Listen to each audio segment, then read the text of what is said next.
Alhamdulillah, wassalatu wassalamu ala rasulillah Sayyidina wa maulana Muhammad ibni Abdillah wa ala alihi wa sahbihi wa man tabi'ahu wa mawala. Ashhadu an la ilaha illallah wahdahu la syarika lah wa ashhadu anna sayyidana Muhammadan abduhu wa rasuluhu la nabiyya ba'dah. Allahumma salli ala sayyidina Muhammadin an-nabiyil ummi wa ala alihi wa sahbihi wa barik وسلم. قال الله تعالى في القرآن العظيم وهو أصدق القائلين: أعوذ بالله من الشيطان الرجيم يا أيها الذين آمنوا اتقوا الله حق تقاته ولا تموتن إلا وأنتم مسلمون. وقال تعالى في آية أخرى: يا أيها الذين آمنوا اتقوا الله وقولوا قولا سديدا يصلح لكم أعمالكم ويغفر لكم ذنوبكم ومن يطع الله ورسوله فقد فاز فوزا عظيما. عباد الله، أوصيكم ونفسي بتقوى الله وطاعته فقد فاز المتقون. Hadirin jamaah Jumat yang dimuliakan Allah Subhanahu wa taala. Hari berganti, musim berubah, tapi sebenarnya isi dunia ini itu-itu saja. Dia makhluk yang biasa-biasa saja, tapi karena ibadahnya banyak, maka dia sejajar, selevel, setara dengan para malaikat. Lalu kemudian Allah memerintahkan semua malaikat bersujud kepada Adam. A'udzubillahi minasyaitonir rajim. Wa idz qulna lil malaikati isjudu li Adam, sujudlah wahai para malaikat kepada Adam.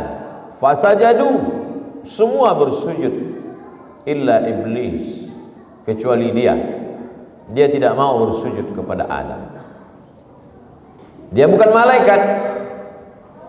Dalam surat Al-Kahfi dikatakan kana minal jinni, dia berasal dari kalangan jin. Fafasaqa an amri rabbih, dia melawan perintah Allah. Dia bukan malaikat. Yang diperintahkan bersujud kepada Adam adalah malaikat. Lalu kenapa dia ikut bersama malaikat? Karena ibadahnya hebat. Tapi kemudian dalam hatinya ada rasa hasad, karahatun ni'mah alal mun'ami alaih. Tak senang melihat Adam mendapatkan nikmat. Sakit hatinya melihat Adam, makhluk yang baru saja diciptakan, mengapa tiba-tiba dia lebih mulia? Allah bertanya kepadanya, bukan karena Allah tak tahu, Allah Maha tahu. Allah hanya ingin memberitahu kepada siapa yang tak tahu dan tak mau tahu. Ma mana'aka alla tasjuda li Adama idh amartuk? Kenapa kau tak mau bersujud kepada Adam ketika aku perintahkan semua malaikat bersujud? Bangkit egonya. Ana khairum minhu, aku lebih mulia daripada dia. Khalaqtani min nar, kau ciptakan aku dari api. Wa khalaqtahu min tin, sedangkan dia kau ciptakan dari tanah. Ana khairum minhu, aku lebih baik, aku lebih hebat, aku lebih agung, aku lebih mulia daripada dia. Hari berganti, musim berubah, cerita belum selesai, maka Allah ciptakan makhluk yang baru bernama Habil. Habil lahir dengan kembaran yang biasa-biasa. Kabil lahir dengan kembaran yang cantik jelita. Maka tidak boleh menikah dengan saudara kandung satu kembaran. Menikah dengan orang lain, belum ada makhluk lain. Yang ada hanya Adam, Hawa, Kabil dan Habil. Maka ketika diperintahkan Allah untuk menikah silang, kembaran Kabil menikah dengan kembaran Habil, maka saat itulah egonya datang, melawan dia perintah Allah Subhanahu wa taala. Mengapa aku mesti menikah dengan kembaran Habil?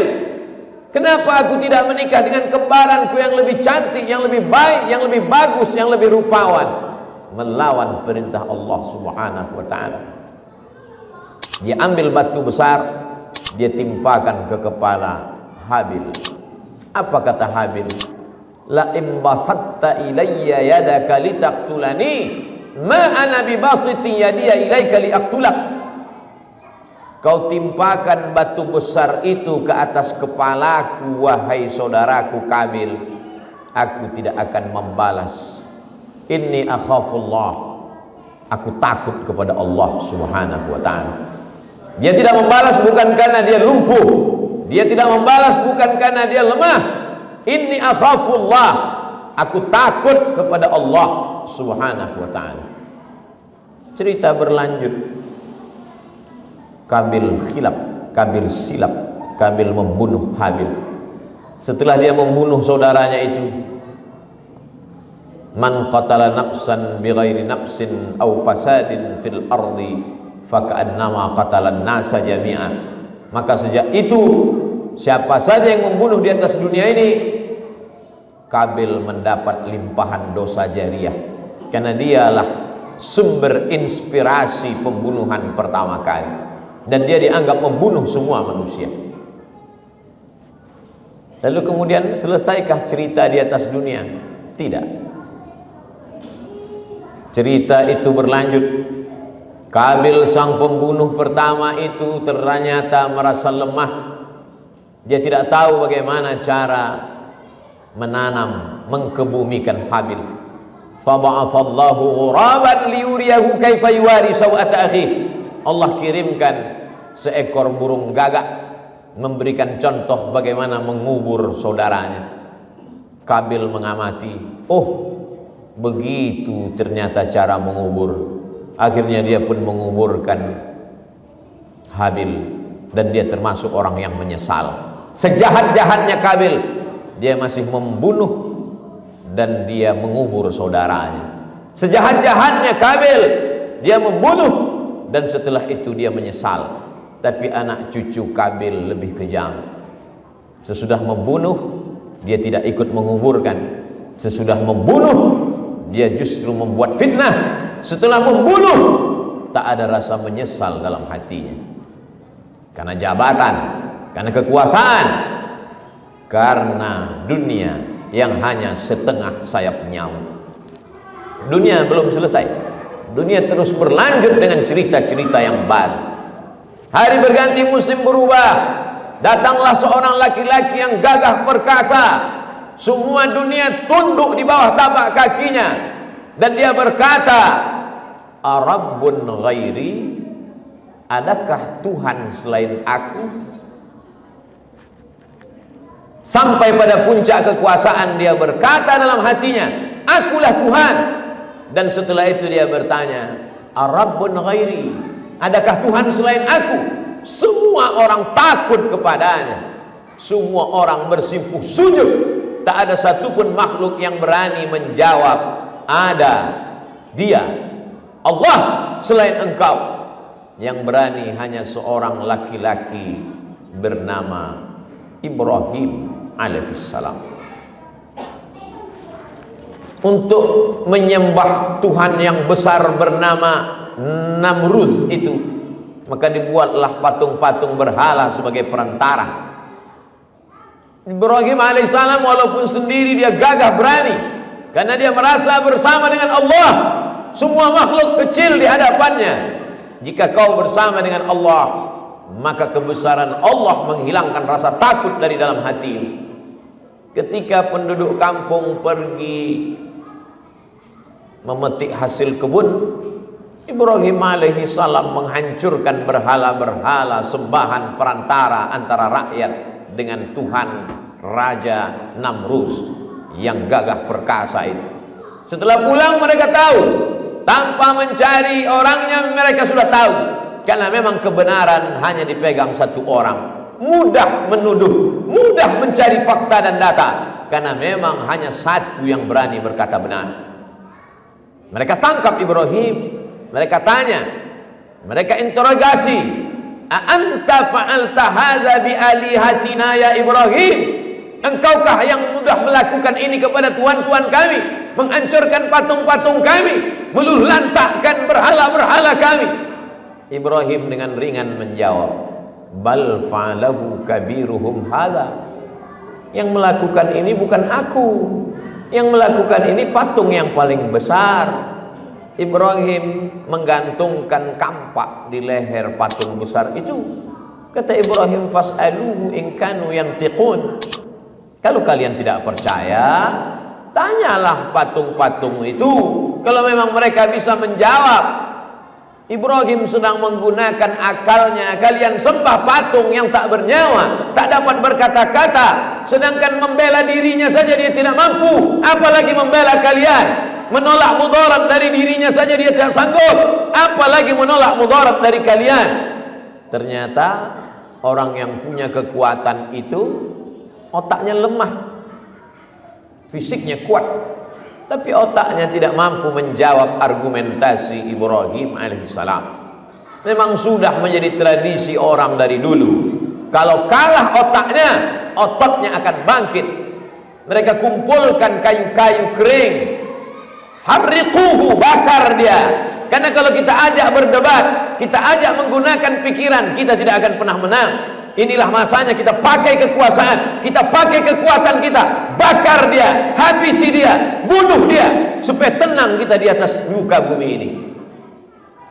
Mereka kumpulkan api, mereka bakar Ibrahim alaihissalam. Di situ datang pertolongan Allah. Apa kata Allah? Ya nar, wahai api, kuni bardan wasalaman, jadilah engkau sejuk dan selamat ala Ibrahim. Maka sifat api yang membakar berubah menjadi menyelamatkan. Mukjizat pertolongan itu datang di akhir cerita. Masa Hakabil sudah selesai, masa Namrus sudah habis, tapi dunia masih mendatangkan cerita-cerita baru. Maka datanglah seorang yang membangun peradaban dunia. Bahkan salah satu peninggalannya sampai hari ini menjadi salah satu keajaiban dunia. Lalu kemudian suatu malam dia bermimpi. Dalam mimpinya dia melihat anak kecil menarik mahkota dari kepala. Dia terbangun, dia tersentak, dia terkejut. Dia kumpulkan para pembisik penasehatnya. Hai para penasehat, malam tadi aku bermimpi ada anak kecil menarik mahkotaku. Apa takwil arti makna mimpiku ini?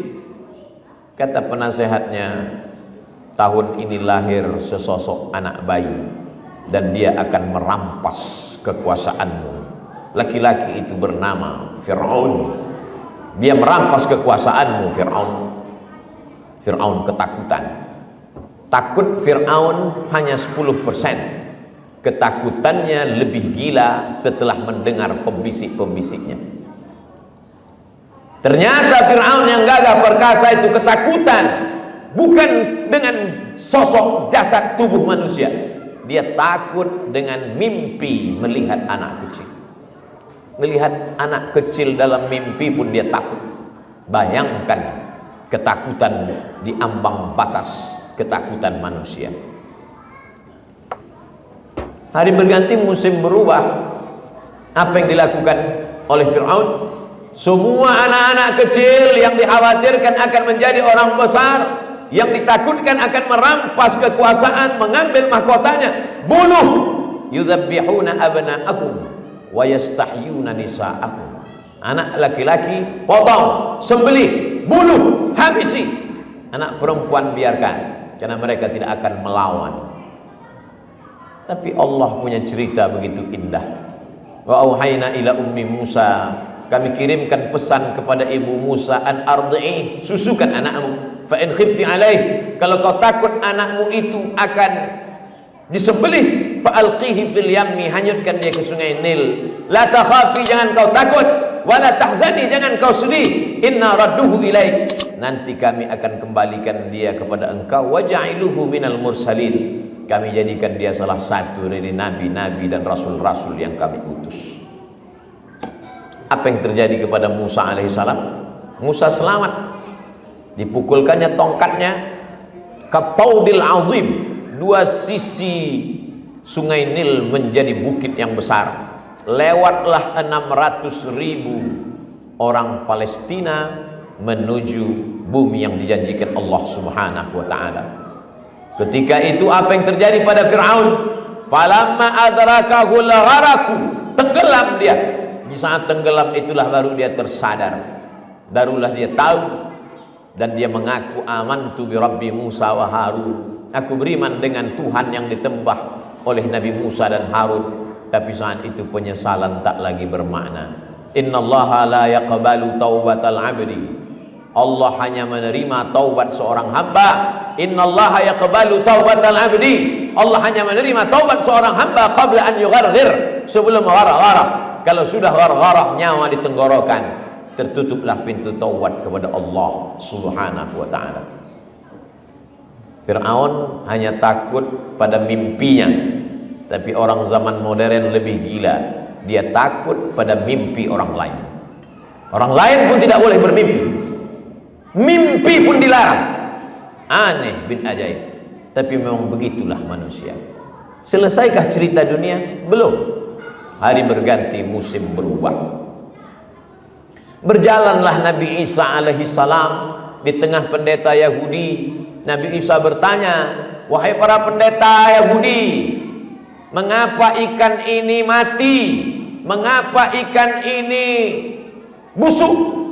Kata mereka, karena ikan ini sudah mati, maka dia jadi busuk, dia berulat, dia dikerubungi lalat.